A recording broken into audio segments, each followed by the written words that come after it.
This video won't just tell you about how to increase testosterone and even lower it if you'd like. This video won't just tell you about how to optimize your hormones, which is actually pretty easy. This video won't just give you a list of things to do and things to avoid.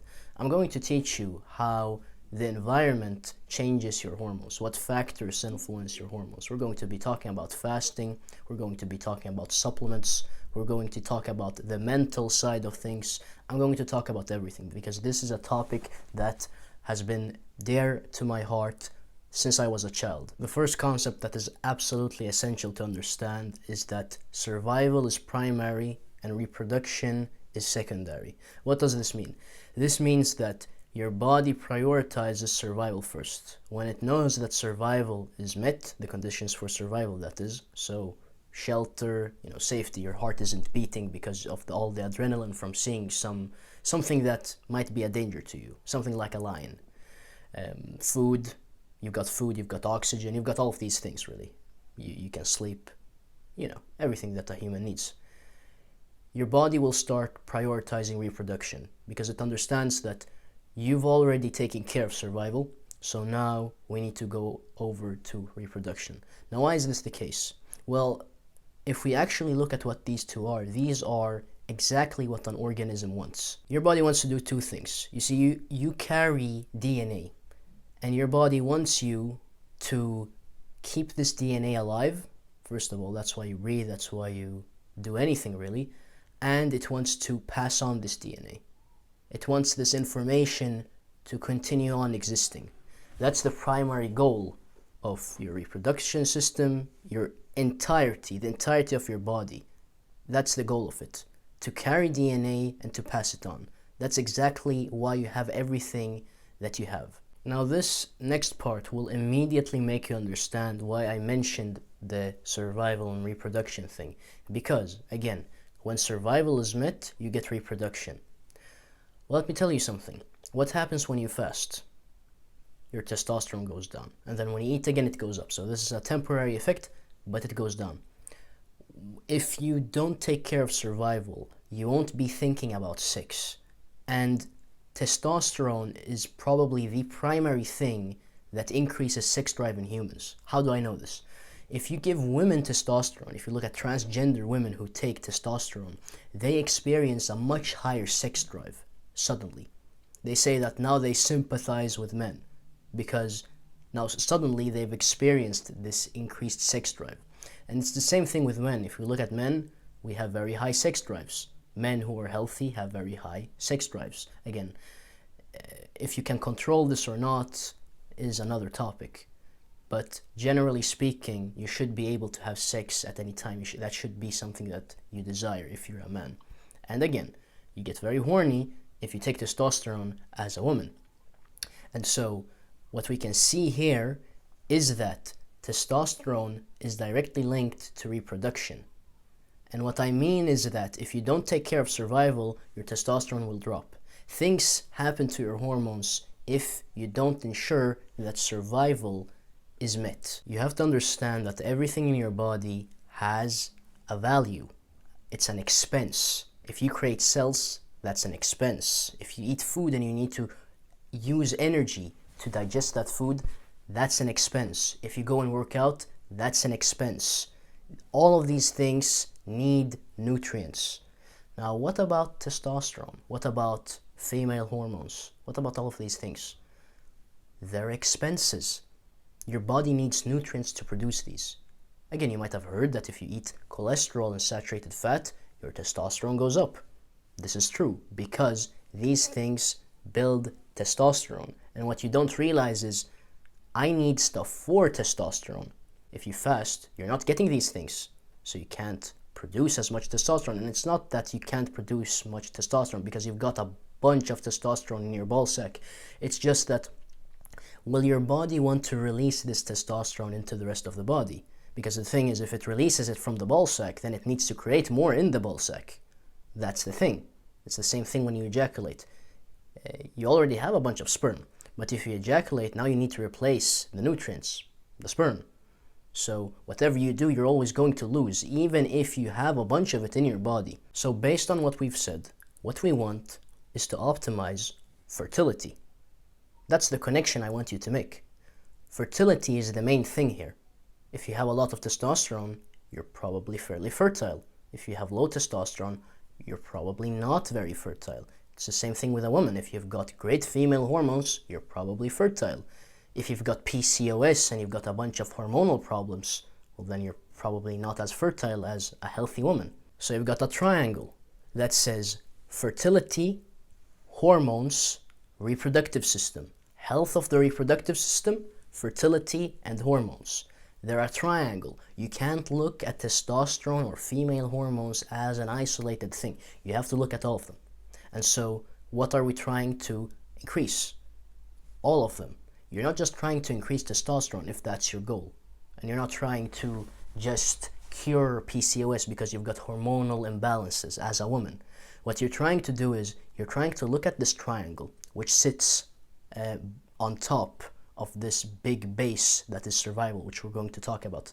You're not just trying to optimize the hormones. You're trying to increase the fertility, and you're trying to increase the health of the reproductive system. All these three things are essentially the same thing, because again, where do we produce testosterone? In the balls. Where do women produce their hormones? I'm pretty sure that's in the reproductive system. And so again, the big base here is survival, not being stressed, having good nutrition, taking care of the body. Then you need a healthy reproductive system, you need fertility, and then you get the hormones. They're all the same thing. If you remove one, you've probably not got the other two. Now, we're going to make a distinction, and this distinction is non-conventional versus conventional hormone strategies. What does this mean?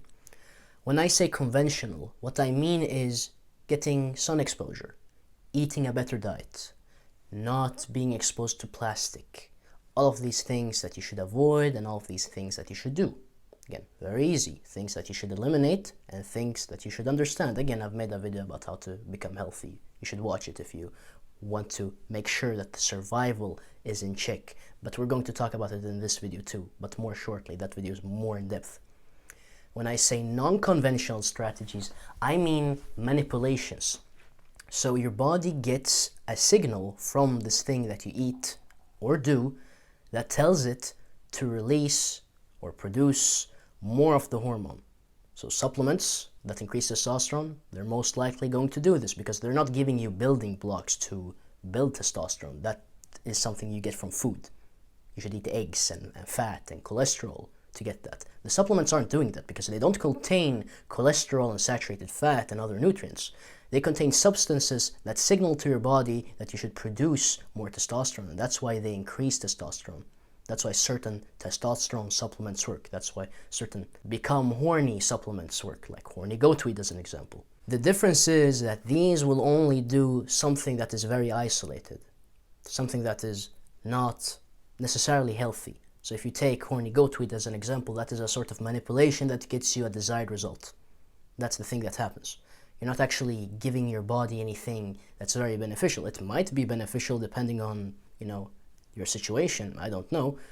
But for the most part, you're not actually getting building blocks to build your body. You're not actually cleaning yourself out. While conventional hormone strategy is perfect. Why? Because it includes everything. As I said, nutrition, sun, not being exposed to pollution, not being exposed to EMF, all of these things make you healthier. And so what I'm trying to say is, essentially, if you become healthy, your testosterone will be high, your hormones as a woman will be good, you will be fertile. Health automatically means fertility unless you've got a genetic problem, and in that case, that's probably because of the health of your parents and your grandparents. So it's always related to health in some way. What I've named conventional hormone strategy is essentially just becoming healthy, doing the things that makes human beings healthy. So let's name 10 things. The first one is avoid pollution, because, and I'll give you a great analogy. You have two kids that are starving, but there's a fire in the house. What are you going to be concerned with? Are you going to put out the fire, or are you going to feed your kids? Obviously, you're going to put out the fire because that's more important. Well, if your body has a bunch of pollution in it, and technically speaking, a human being needs hormones to function optimally, will your body care about your hormonal needs, or will it put out the fire, which is the pollution? Well, of course, it's going to be concerned with the pollution because it needs to. The pollution is eating away at the body. It's not, it's killing cells. So make sure that you don't get any pollution. And again, people like to focus on plastic. Of course, plastic is bad, but all pollution is bad. Does it really matter if it's plastic or mercury? No. Don't focus on the plastic. Yes, it's there, but the mercury is also there. Avoid all pollution, okay? So no farmed fish, no eating from plastic. Wash your hands if you eat with your hands, obviously. Don't put food on, the table and then eat it without washing it. Be very careful about that. All surfaces are polluted, essentially. This also means that you can't use makeup, you can't use deodorant, no perfume, no shampoo, no conditioner, no washing detergent, none of these things. Nothing that contains chemicals, even lip balm, the thing that's supposed to moisturize your lips, no. That will seriously mess up your hormones. Don't use that. And your digestive system, of course, because when you put it on your lips, you don't realize that you do lick your lips a lot, and that stuff will seep in, and then it will destroy your intestines. The next thing is nutrition. There's a reason as to why vegans and vegetarians have low testosterone, and why the women are skinny and infertile and the men look like soy boys. That's where the term soy boy originates from. It has some truth to it. The thing is, you need nutrients to create these hormones, especially testosterone. You need cholesterol and saturated fatty acids and this and that. A lot of B vitamins, a lot of fat-soluble vitamins too, minerals. You need everything. So, you don't really need to mention one thing. You need everything so that your body functions correctly, including your endocrine system, your hormones, the things that produce your hormones. So, focus on that. And the thing is, animal products are the most nutrient rich, and that's why I mentioned vegans, because if you're a vegan, you're not going to get enough nutrients. Because if you eat 2,000 calories, the foods that you're going to eat as a vegan are not nutrient dense. So someone who eats animal products is going to get a lot more nutrients than someone who's a vegan. And you need these nutrients to produce hormones. Your body needs a lot of nutrients. So you have to realize that if hormones aren't as important as your liver and your brain and your pancreas and your digestive system and all of these cells that are dying that we need to replace, well, then you need to eat a lot if you're going to optimize your hormones, if you're going to have high testosterone levels. Oh, and you know how we mentioned that pollution rots your body, that it eats up cells, that it, destroys you? Well, junk food is pollution. It is something poisonous. It's not food. It is pollution. Don't look at it as you've got food and you've got junk food. No. If we've got food here and we've got pollution here, there's food, and everything that isn't healthy is pollution. Seriously, vegetable oils, highly processed grains. A donut isn't food. It is pollution. The next thing is body fat. If you're very fat, that's a bad thing. If you're very skinny, that's a bad thing. It's just like iron. If you've got too much iron, that's a bad thing. If you've got low iron, that's a bad thing. You want to be in the middle, or at least within the reference range. And here's the thing, with men it's alright to be in the reference range, wherever you are really. But the thing is, with women, you want to be either in the middle or on the high end. I'd say on the high end, and I'll tell you why. Men naturally pick women based on good genetics and also fertility. And if you look at the preference of the majority of men, we like curvy women. We like big booties, as they say in modern society, and big breasts. And if you're skinny, you're going to look more androgynous. You're not going to look very fertile. And again, there's a reason as to why we like curvy women, and that's because the body fat indicates that when a baby is going to be built inside of this woman, she's going to be able to use this fat as nutrition for the baby, because the woman breaks down herself, not just the food. She breaks down herself to make the baby, and that's why she needs so much mass, because she's going to break down herself. The next thing is obviously pharmaceuticals, and the reason I mention this is because if you look at any sperm donation place, any sperm bank. They'll say that if you want to donate, you can't be on any pharmaceuticals. Why is this? Because pharmaceuticals are toxic. This is literal confirmation within modern society, within the medical establishment, by the medical establishment, that pharmaceuticals are toxic. Because otherwise, people who take pharmaceuticals would be allowed to donate. But this is literal proof that pharmaceuticals are toxic. And so, obviously, your fertility is going to go down. Because the pharmaceuticals are going to exit from your penis, and they're going to be stored in the female reproductive system. So what happens is that, well, if this happens, I don't think you'll be producing hormones in an optimal manner. The next thing is electromagnetic fields, or EMF. You see, the thing is, anything that hurts your cells means that you need to take nutrients to repair those cells and to eliminate the dead cells. So if you remember our pyramid, you're going to be focusing down here on the survival, and you're not going to be able to allocate nutrients, or at least as much nutrients, to the reproduction side of things. And remember, this is a triangle where somewhere over here we've got hormones. And so the thing is, EMF hurts our cells because of signaling reasons, really. If you want to know why EMF is dangerous, then watch this video. Just a quick tip I'd like to give out is that anything that is an electronic, that has electricity running through it, will emit EMF.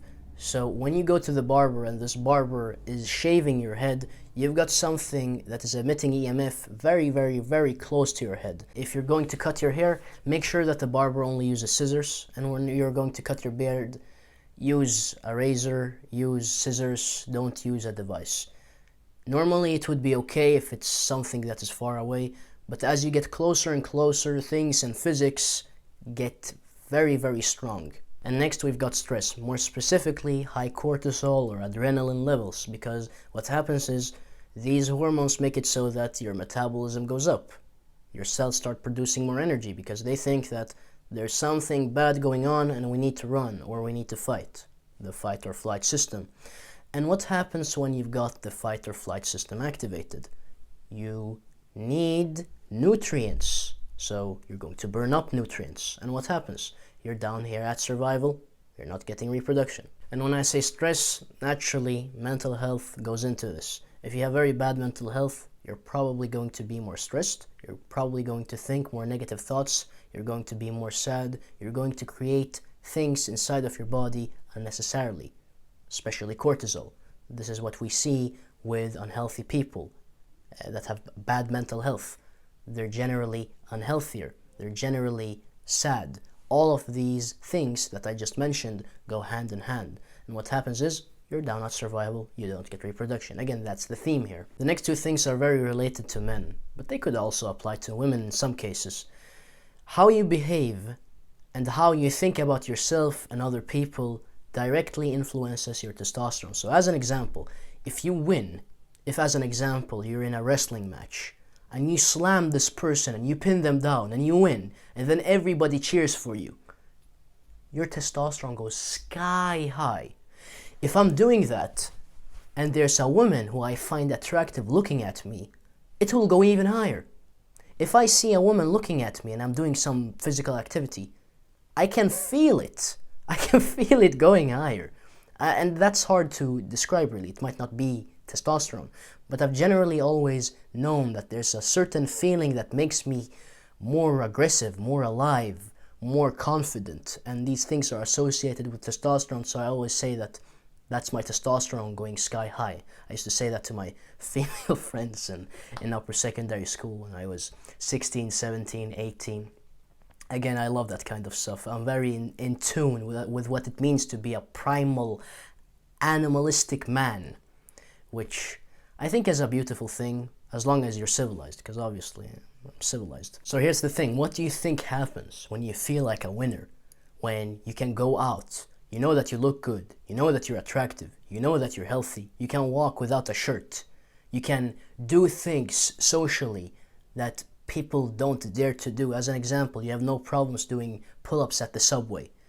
You have no problems, training in public, or sitting on a bench without a shirt and doing whatever you want really, without paying attention to other people. Because again, the alpha male probably has higher testosterone. And the alpha male does what he wants because he can't get challenged. If you think there are social repercussions to doing something, then you won't do it. But if you know that you're very strong, you will do these things anyway.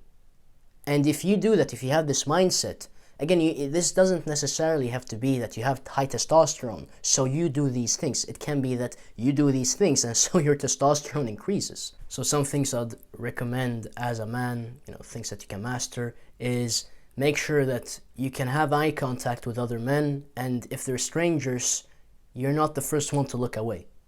Make sure that you can do that. Make sure that you can approach groups of people and people in general without being scared of social repercussions or anything like that. Make sure that when you walk, you're not always the person who, moves away first. Make sure that you walk in a straight line and you make the other person move away. Again, this says a lot about your place in the social hierarchy. And again, that has to do with serotonin, but it also is related to testosterone. And I think that if you do that a lot, it will increase your testosterone. And also, you have to feel like a winner. Again, I talked about this wrestling thing. If you feel like you're at the top of the social hierarchy and you're this very high-performing organism in nature, then you're going to be rewarded by your body because your body is going to think that you are this high-performing organism in nature. Now, the second thing that is very specific to men is, of course, heat. You see, we're trying to optimize fertility too. With fertility comes testosterone. With testosterone and fertility comes a great reproductive system. The health of the reproductive system is great. All three go hand in hand. So if your fertility is lowered, that's probably related to your testosterone too. Your testicles are the organs that create testosterone. So if they don't function optimally when it's hot, well, that will affect your testosterone production. Here comes the part that you've been waiting for. Supplements that increase testosterone. First of all, we've got Tongat Ali. Tongat Ali, I believe, increases testosterone. I think there's scientific evidence for this. I'll put something up here if I find it. Next, we've got ashwagandha. Ashwagandha also seems to increase testosterone. It also has other benefits. Again, I don't take any of these. But if I wanted to take a blood test and I would want to see my testosterone really high for some reason, instead of focusing on the actual behavior, instead of focusing on the actual signs that I have high testosterone, if I just want to see a high number, then I would take ashwagandha and Tongat Ali temporarily. Or maybe for the rest of my life if I really want to force my body to release a bunch of testosterone. The next thing is horny goatweed. Because again, horniness is directly related to testosterone levels, testosterone production, free testosterone. So if something increases your horniness, it's probably also increasing your testosterone to some degree. And we've also got shilajit. Shilajit is I think it's some mountain resin. I don't really know what it comes from, but it's a resin. And it seems as though it increases testosterone in a great manner. Now we've arrived at the women's section, and the truth is there is no women's section, and I'll tell you why. It's much easier for you women because you don't necessarily have a certain type of hormone that you can increase indefinitely and still get effects. The difference between men and women, in the womb even, is that for it to become a boy, there has to be a bunch of testosterone in there. That's the primary difference, really. So men in the womb, in the beginning, are women.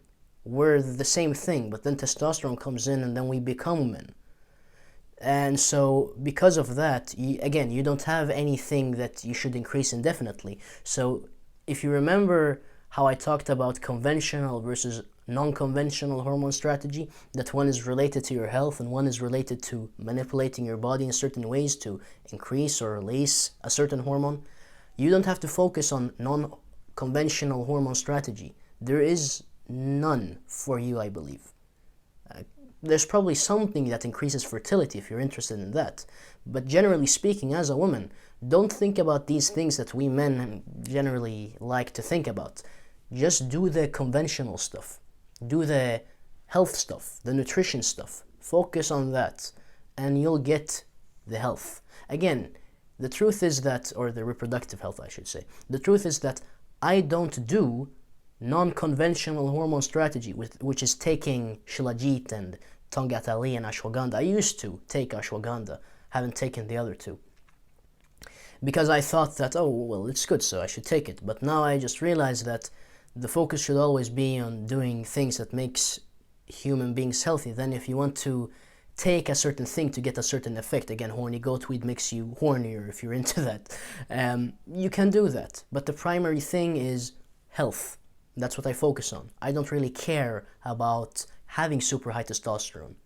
And this is a thing that I really wanted to mention in this video. I can, and any good health practitioner can, like Agenus Wonder Planets or Varus Ahmad or anyone who is very good when it comes to health, can increase or decrease their testosterone at will. It's very easy. If I want to decrease it, I'll fast.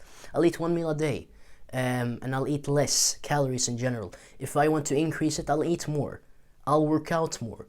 I'll practice winning more.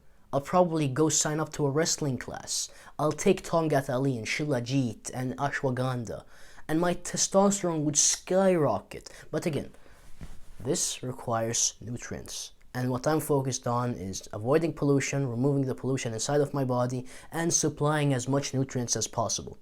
That's my primary focus. Lastly, we've talked about many things that relate to health. If you actually want to know what health is, then I've got a book for that. It's called The 6 Health Commandments, and it's just a resource for understanding health at a very deep level immediately. Again, if you read that book, then everything in this video would not be new to you, and you'd make even more connections. You'd make many more connections when it comes to everything that you do in your daily life, because this really explains what health is. But again, you don't have to pay me money for me to help you. There's a free PDF called The 10 Dietary Rules. It gives you the 10 dietary rules that are, very helpful when it comes to understanding nutrition. Get it. It's free. Just go to my website. There's a link down below in the description. Just click there, put in your email. Again, there's no confirmation page. After you click and you go to the next page, which is the 6 Health Commandments page, you'll have it in your mail. Don't worry. Gonna achieve excellent health? I know you can do it.